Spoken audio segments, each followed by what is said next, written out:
And we're back. Still on the Zephyr. Got a lot done on the rear end yesterday. And there's a couple things, unfinished business. Maybe that's what this one's going to be called. I don't know. Unfinished business. We got the gas hole. We're going to do something about that. We got this portion under the seat. And also, we got all this under the firewall. Pretty much ready to set the engine and transmission back in here. But there's a bunch of stuff to attend to, finishing wise, so I'll spend the day on some loose ends and under the hood and make a show about it. It's going to be awesome.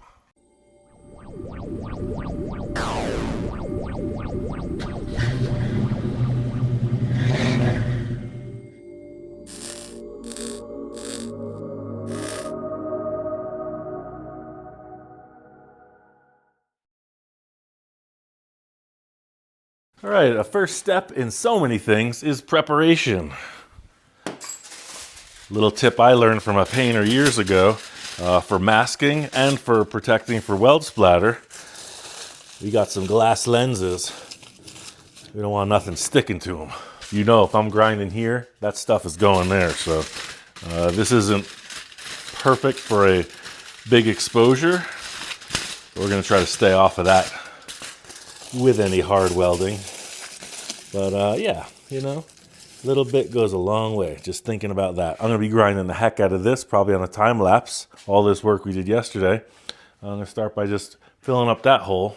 Now this is something that's done all the time. Shaving door handles, filling trim holes, etc., etc. Is it that complex? No, but it's gotta be done. I'm gonna run the gas filler inside the trunk, just so it's a little more discreet. You know, this is going to be mainly stock appearing. That messes with the line of the car, in my taste. All right, it's pretty quick work. It's a curved surface, so it's less prone to warping, but you still want to treat it with respect, because it could go wrong. Got a new pair of snips. And, you know, I received a bunch of stuff in the mail today, and I really appreciate it, but our P.O. box is closed now. So we appreciate all the things, but I don't want to get in returned, so kindly hold off on that. It's because we don't want nobody wasting nothing. So yeah, cool, we got that. I'm gonna reach up under. Well, these makes it a little bit smaller, so it sets in correct. No, you can do that. We'll have a little handle. Oh, what I was saying is I got some hubcaps from somebody's collection, and I got a bunch of grinding discs also. So yeah, cool stuff. We really appreciate that. Yeah, turn this around. Seems like it sits pretty nice right here. So I'm gonna put a little hash mark so that it comes back and is clocked the same way. Because you know, the Fender's, it's a compound curve, so I took this and just kind of spun it until I saw it fit the best.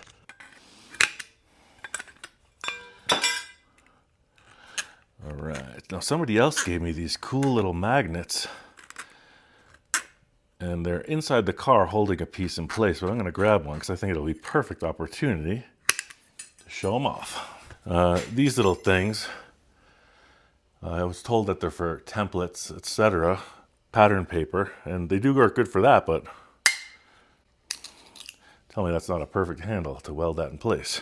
Now I'm going to ask you to stay with me here, because even though this part of the equation is boring, when I say the equation, today's events, I brought some pattern paper. We're going to get under the hood while we're doing some finishing and primering, etc. I'm going to make a template for the hood inside sides, which we're going to have to figure out some kind of louver vent situation. Air's coming in through the radiator. With a lowered car, it's got nowhere to go. I see cars run hot all the time once they're lowered on the ground like this. So we're gonna come up with a solution to get that air out of the engine compartment up into the fenders. Yeah, this works perfect. Now with my luck, it's gonna fall right on the floor. You heard me say it. But it's a good fit. So we're gonna get this clock in position, fingers holding it, suspending it at the same level, the surface of the fender. Put these spectacles on so I could see something. Oh, there, I can see something. Yeah, just like that. So, the clock isn't perfect. But it's right twice a day. Ba-dum-boom.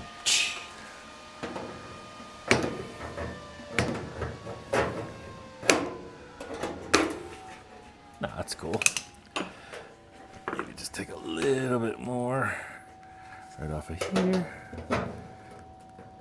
Oh, also, I've had people send me snips, and while I do appreciate it, the reason I'm very picky, and I went to Home Depot today, and these were labeled, they had a different name on them, but WISS, W-I-S-S, that's the only brand I'll use. Nothing cuts like this, and that's not a sponsorship. That's just, oh, here it is. So Crescent, it says Crescent and WISS, so it must have been a buyout of some type, but none of the other shears I've used work quite like that name brand.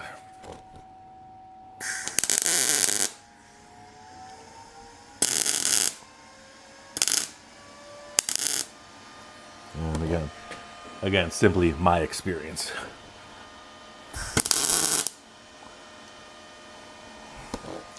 All right, so that fell down a little bit. We're going to weld where it's up. Okay, we definitely don't want to warp this. When I say warp, what will happen is you're going around in a pretty tight space with the heat, so the entire panel will fall in. So 2 more tacks and we're going to let this cool.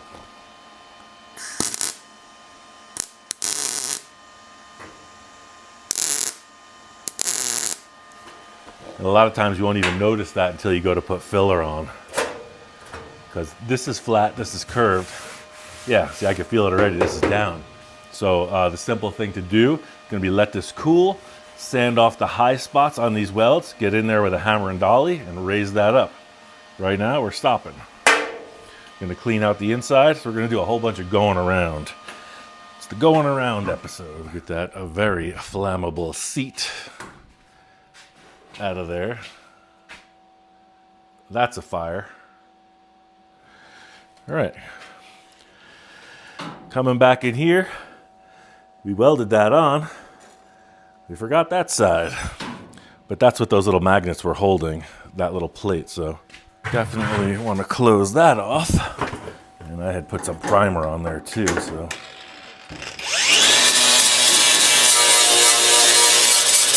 And if you remember making that seat bracket, I was putting this piece in, I stopped short because I knew that this had to slide in behind it. So you see that? That's what we're talking about. I'm going to begin by welding that in, and I'm going to hammer it down.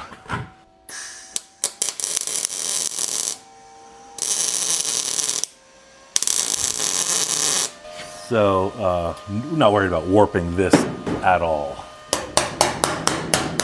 Not because of the metal thickness, but just there's no finished body on that. It's all underneath. It'll just be undercoated. Cool. Just push that down.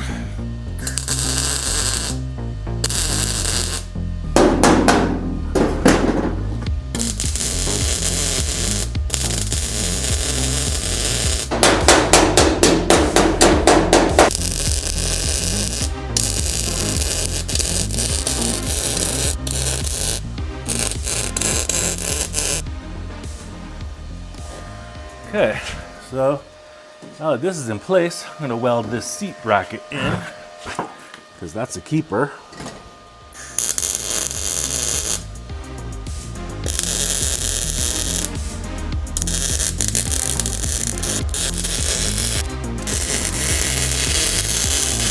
All right, hit these seat brackets a little bit.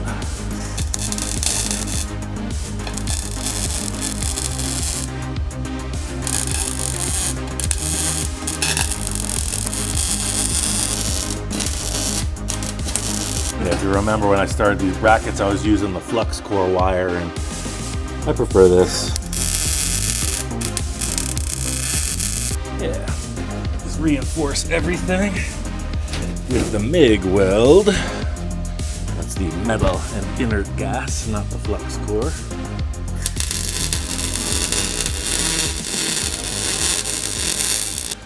All right, so here what I'm trying to establish is are we gonna need filler or not? So let me take these welds off, just see what happened.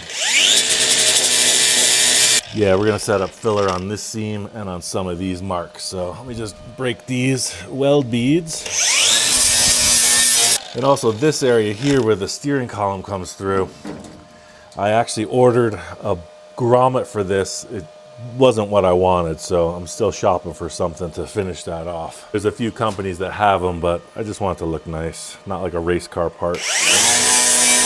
All right, there's actually not that much messing around here. All right, maybe that's not that big a deal. I don't know why I always feel like there's a lot more under here to do. Let's get into this template. I try to set this up in a way that I'm not blocking what we're talking about. You can see that's a big hole right there. So I think in the end I want to make this bolt in and out because it'll be a lot easier if I'm doing anything to the engine to be able to take this out. And I can reach in through the fender well. Especially for like, if you remember the oil change, the filter was really close. So I can get in there maybe a little bit easier. I don't remember without the engine in there. All the attending hoses and wires. All right, so this isn't bolted in. That's what I was thinking about. Like, what are we gonna do with that brace so we can slip under it? So there is this little trough right here so the paper can sit in, well, the metal eventually, but this is where it's gonna be a little bit difficult of a fit up. We might have to build something here. Let's just take that template paper. And it got a little wrinkled up, but we got a good straight edge. Let's see what this measurement is. Maximum length, it's gonna be 28. So let's cut it 28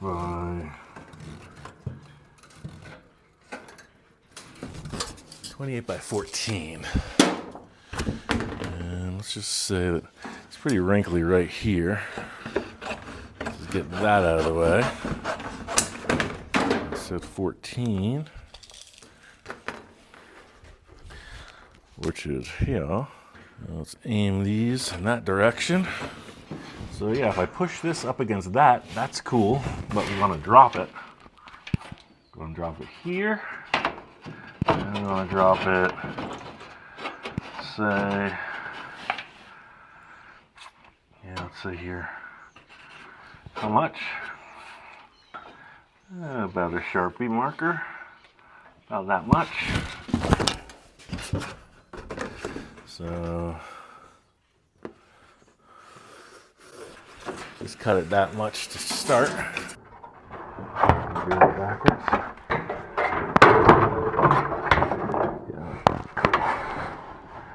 All right, so that looks reasonable, but now let's cut this. Going to err on the side of safety. Stay off of that line. Plug that into its slot. Man, we got these little black gnats out here. They go right in your eyeball and in your ear. It's super frustrating.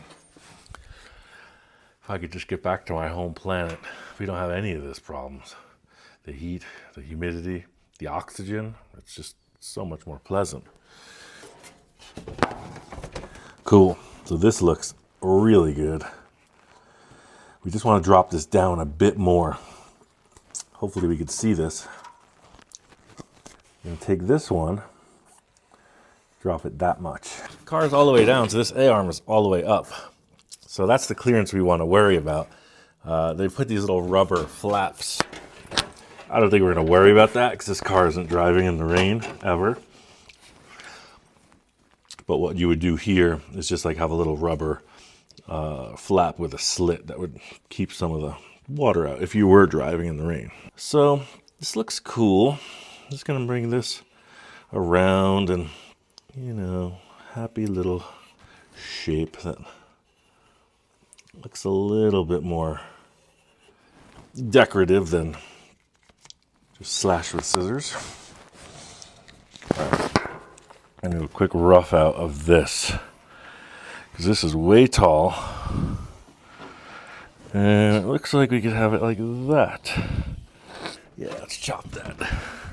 Those are my really rough marks. I'm trying to make it look nice with the scissors.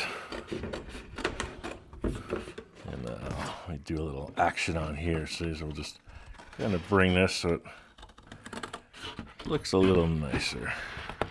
What I just said about the grommet for the steering shaft, I didn't want it to look like a race car, right? So it's kind of what I'm doing here. If it was a race car, you probably have some bead rolled and a lot of rivets showing or whatever. So I just want this to sit in very simple and clean. So now we got this that can go behind. This is gonna fall into its place here. And then it's gonna cruise down to there. Now, doesn't that look better already? I think it does. In fact, I think we can leave it like this.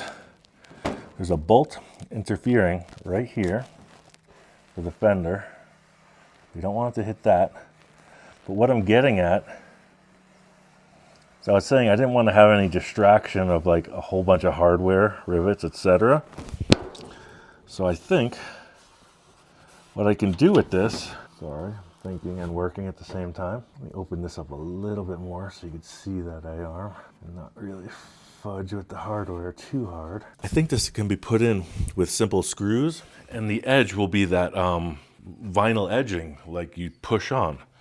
Totally appropriate. I've seen like a vacuum hose slit that'll work too. The idea is this will just be pressure fit up against the inside of the fender, and it won't rattle because it's got an edging on it, and it'll be removable. We won't even need to worry about detailing it like it was part of the body, like at all. Make all these edges kind of curvy. That's going to come in like that.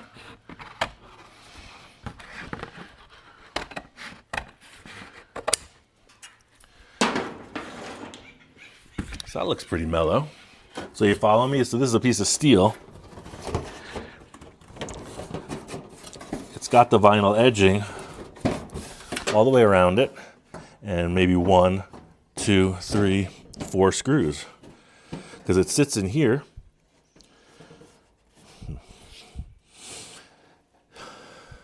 But how's the air? That's what we were talking about initially. The air comes in, and it's kind of getting trapped here because the car is so low to the ground, right? So even though these fenders are big and bulbous, we still want the air to move this way. Want to spread it out. I was thinking louvers, but I don't have a louver machine, and I don't really want to make one. But what could we do? Like simple tech, you know? This is inside the engine compartment. You're really not going to see it until you open it. So you want something that looks clean.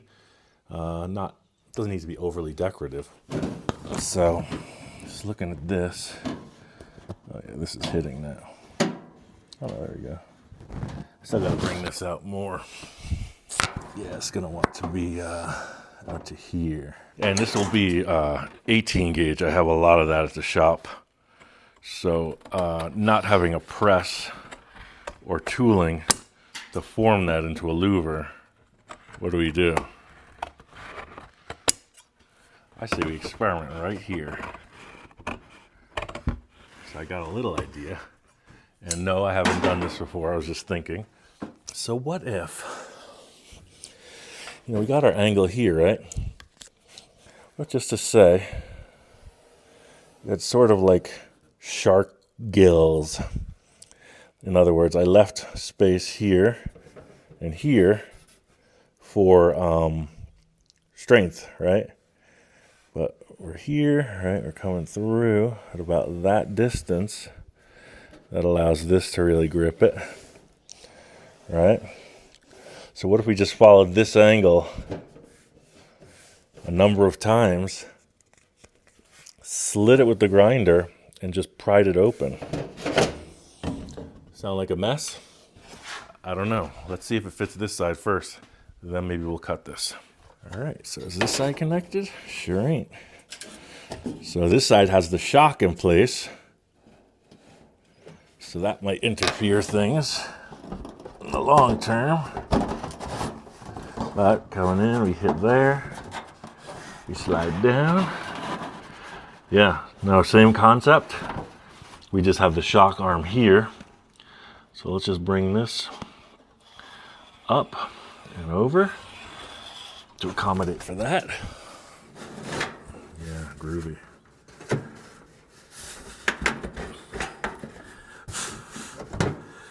Yeah, mirror images of each other. That's totally cool. To the table.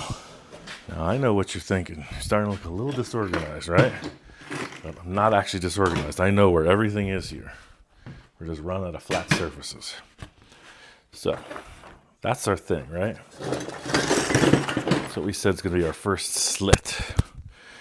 And now we open this up a bit here. So that's going to have to come up. That's where the shock's going to go through. Like how far, you know what I'm saying? It's like, because if we're here, why don't we do that? And we're going to stay away. 2. Yeah, that's probably enough. Then you're going to stop it right there. Stop it right there. So 1, 2, 3, 4, 5. So that's 10 louvers per side, right? I think I might make a buck. I think I might make this out of wood. Like I've seen guys do it, and I've made a fuel tank end on one of the episodes doing that. Some people call it a hammer form, but you wouldn't be forming this on the wood with a hammer. But a piece of wood with the window opened like this. Then slits and support one side and drive down the other with a hammer. Let me just show an example with the sheet metal what I'm thinking. Yeah, if we were in the shop, I'd be building this right now, but I'm going to try to stay and finish these fender details. I'm going to go to the shop tomorrow, though. Tell you what, we got our thing, right? We want to create like a louver.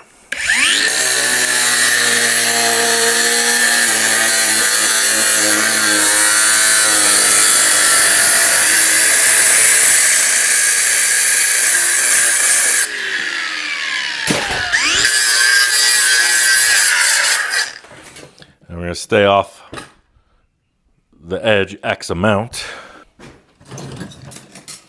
Also have these, I'm going to put them on now that we got those air lines out, so don't want to bang them up. So what I was saying was, in this wooden form, you would have something that just supported one side of that slice. I'm looking through so I could see it, like that. Then when you clamp it with the other form on it, you're supporting the edges, etc. I don't have that opportunity right now, so I'm going to try to just clamp it. And you talk about backyard technology. If this works, I might just do this. Man, these bugs are all over me. This is crazy. Thankfully, we don't have mosquitoes here, but bugs crawling in my eyes, I can't do it. All right, I only got one clamp in the house. All right, you heard it for real. I only got one clamp in the house. All right, so we're gonna hold this kind of right here.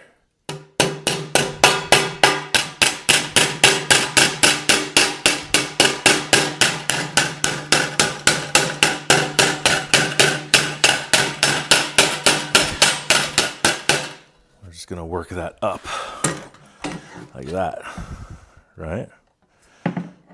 So this is starting to warp a little bit, but that's only because we don't have anything supporting it. Let me work just a little bit more. That really is all there is to louvers. It's kind of been like glorified with all the machinery.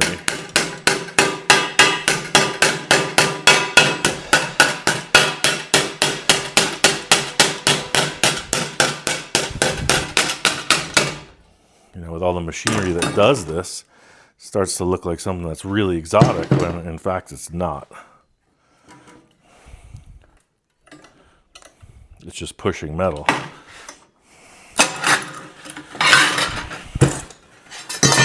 So, right? Now that's with a claw hammer and a clamp. Once I get a body hammer, I can work that with the dolly a little bit. There'll just be a series of these facing forward. I mean, could probably do it that way, but you know, I'm just thinking the air from the radiator is going this way and you want to get it outside, so, right? A row of them. So that'll be exciting. We'll do that in the shop. All right, so that warmed it up a little bit, but it's definitely low. So I'm gonna take that dolly with the concaved face. You know, it's a convex surface, so you want to bring it up a little bit. You know, that's this tool, this surface. You can see you see the space of light coming through there? It's not much. But, you know, even with a claw hammer, you can make some stuff happen.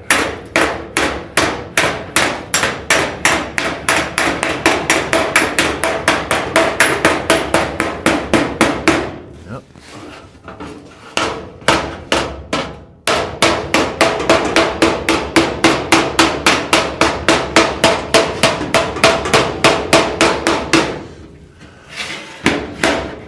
That's the whole mission here, is trying to minimize the amount of filler.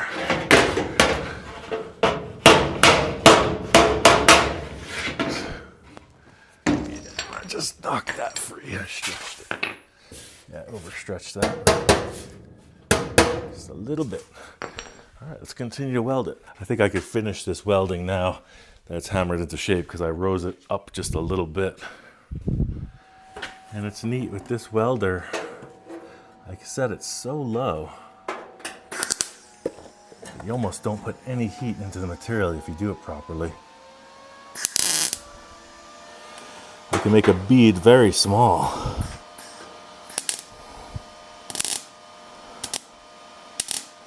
Turn this down even more. All right, turn that way down now.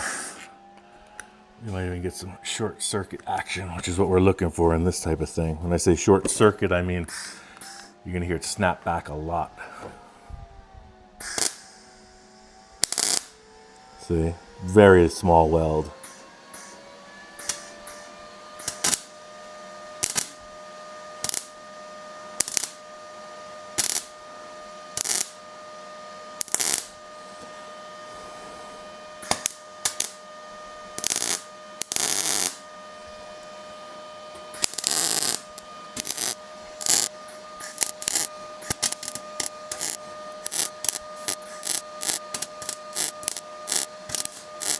So if you see people when they're TIG welding or gas welding, a lot of times they won't run beads like you see people MIG welding because that's annealing with the flame and the TIG. So this is typically more rigid of a weld, but I'm going to run these beads right through because it's such a low heat. I'm going to be able to hammer this and finish it off.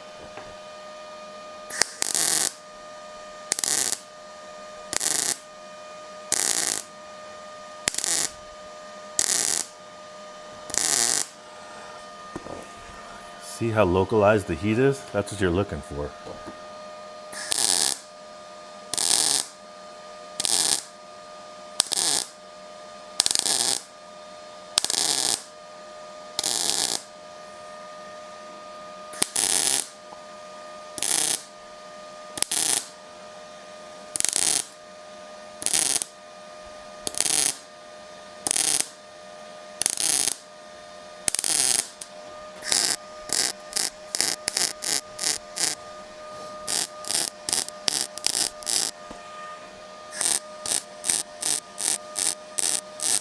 See, when the machine is set properly, I'm ending up with these nice even beads.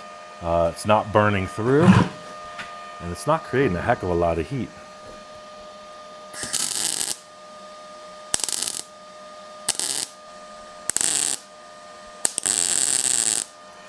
All right, so that's still pretty warm. Even though I was saying it wasn't heating it up a heck of a lot. I'm going to get in there and work it with the hammer. I'm going to take some of this high spots off quick with the grinder, and then just try to bring it up with the hammer and dolly. So that's what I was saying. See, I got this perfect ring that's a somewhat flat surface. I'm going to get in there with the hammer and try to work the center up and then cut that off with the grinder again. So from underneath, I'm only hammering in here, and I'm keeping the dolly on this ridge as a bumper. Just be looking at it down here. You can see this needs the most work right there. This looks pretty good. That's down.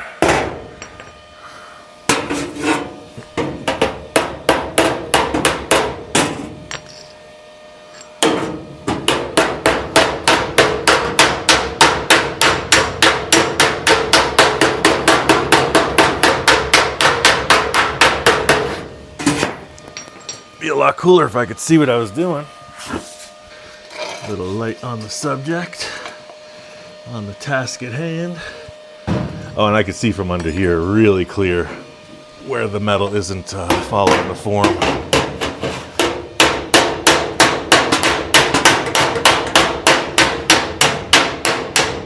Yep. So if you notice in the hammering again, you hear that instead of that. That's when it's, there it is, I could see it. I'm gonna cut this with the hard disc. I don't like these flap discs for this type of thing because they tend to put more heat than I think is necessary. And the hard disc just works like a hard edge, it's just a cutter. And it's gonna get primer and filler on it. So I'm not worried about grinding marks. I'm not gonna metal finish it.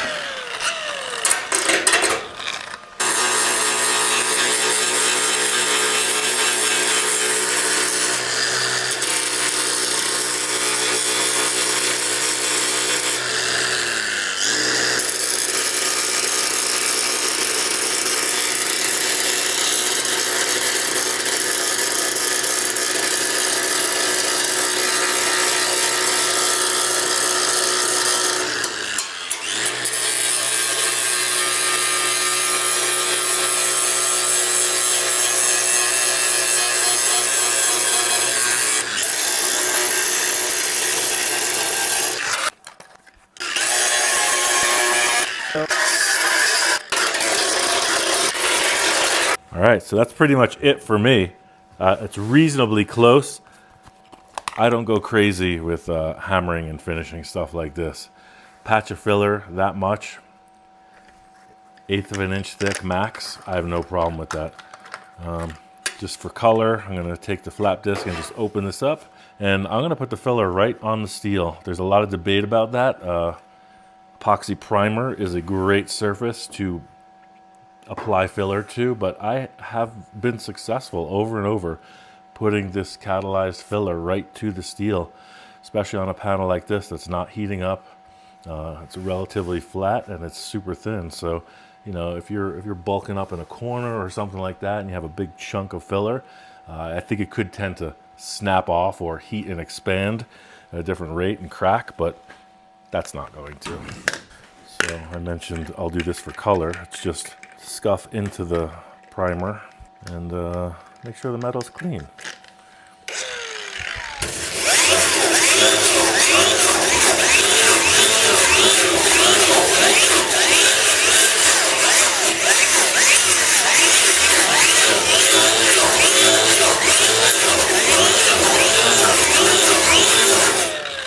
Yeah.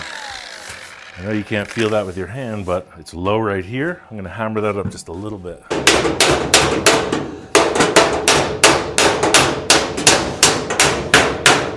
So now what I'm doing is I'm actually hammering on the weld bead from the underside. So this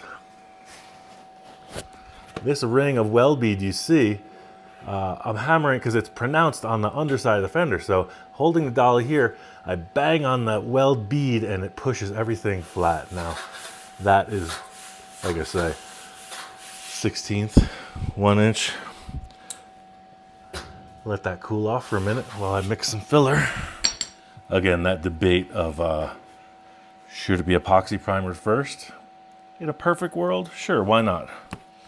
it was an insurance job, you know, I would take that little extra bit of, I guess, like, what would you say, redundant safety, just leave nothing unchecked.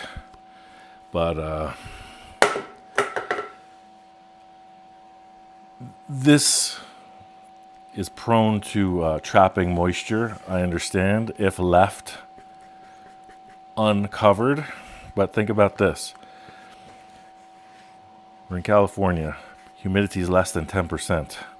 Steel is freshly cleaned. This is a catalyzed filler. It's going to harden very rapidly. The underside is going to be undercoated before moisture ever touches any of this, let alone the car's never going to be driven in the rain. Well, it's quite a bit of catalyst for this. Anyway, I think it's going to work. If it doesn't, it's my car. It's not going to be painted anything exotic. I'll unbolt the fender, mask it, repair it, paint it back to match the car. All right, that looks pretty decent. And this stuff is good because I almost never have pinholes in the filler with this product. So I see other people having a problem with filler and pinholes, etc. It's like, if you need the material, not like you need it, but like you can knead it, like dough. I do stir it a lot, but in the end, it's that, right?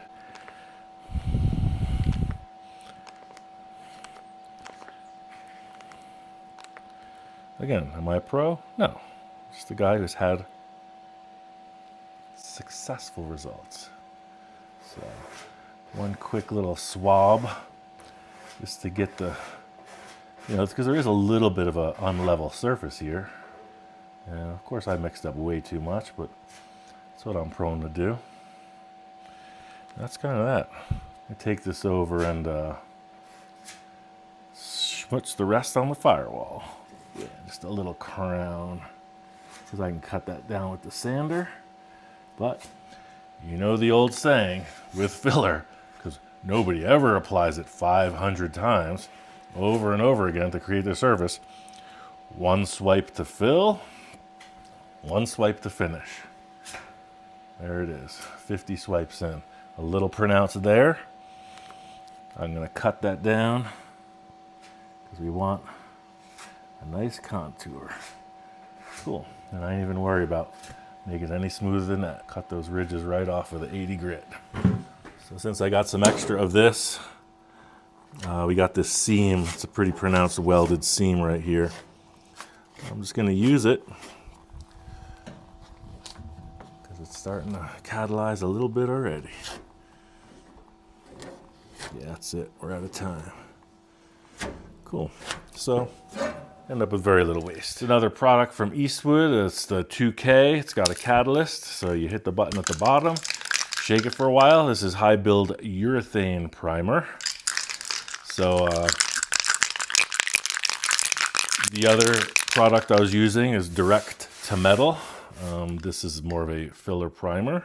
Claims to be the most usable, claims to be the most durable aerosol urethane primer available. So yeah, been shaking that while this was curing up. It's almost there, but well, it's still a little bit soft. Just gonna take a quick bite with 36. You know, we know we're not gonna need any of that business left over from the spreader. I find that breaking the surface sometimes help it catalyze a little bit faster. I don't know, maybe some air gets in there. And that's pretty much it. Cut it a little bit while it's soft. Let it cure right out. I have these really good sanding blocks I'm going to be using. Mr. JT Can, finally. JT Can is the company. Feel free to chime in if you're watching. He sent us these sanding blocks, what, 2 years ago? And I never do body work, so you can see right now I got a piece of 1.5 inch square stock. It's a flat surface, right?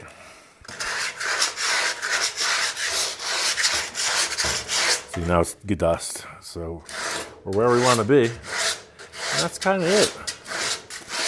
Okay. Whoa. Easy foil. Stay where we put you. Yeah, that contour feels decent. Just a little material up here where the spreader got a little exceptional. Let's deposit.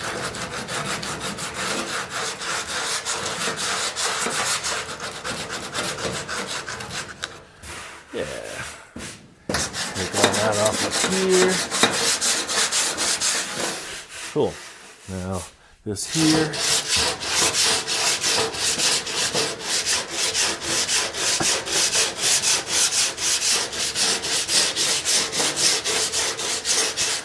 All right, so we're not creating a flat surface, right? That's what this is going to do. It's going to make a flat surface. So contour gauge, etc. would help you, but we're still going to use filler over this fender. I'm looking to get it somewhat into shape and seal it. Take off the leftovers here and there. Cool. I happened to just get this 80 grit sponge from the hardware store the other day, so just gonna sponge off the 36 grit cut. And again, I'm not even worried about really surfacing it just yet, but it's up high right here.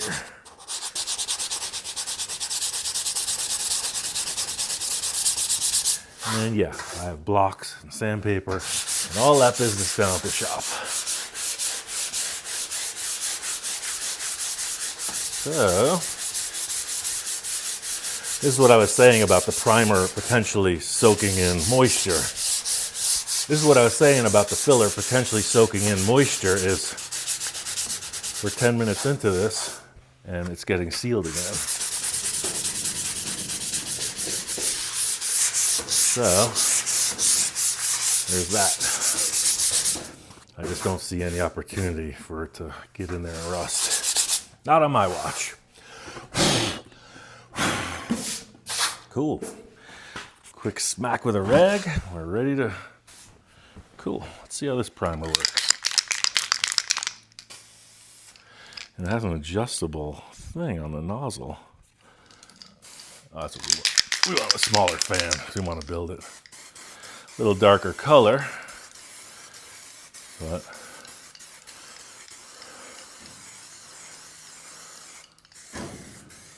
yeah, so... got some sand and scratches, etc. But we ain't got no big hole in the fender.